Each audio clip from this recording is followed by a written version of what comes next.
mianakabantsika rehetra mamerina amin'ny fiaravana ho an'izay efa hita dia miaraba ho an'izay mbola tsy hita.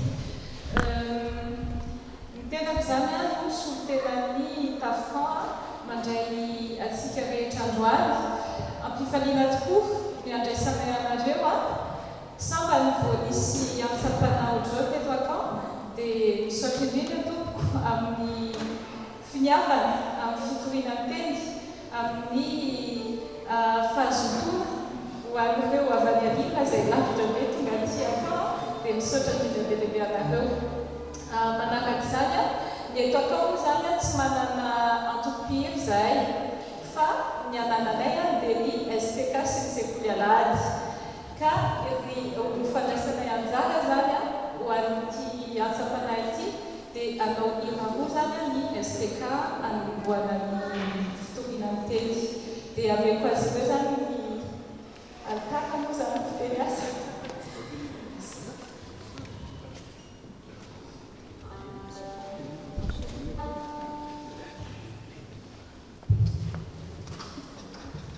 Bonsoir à tous. Alors la première chanson qu'on va interpréter s'appelle Mavakor. C'est une chanson qui prie surtout pour Madagascar, notamment ceux qui sont désespérés. Voilà.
Ny raha manaraka dia tonga ny voateny hoe vitany famonjena izy io dia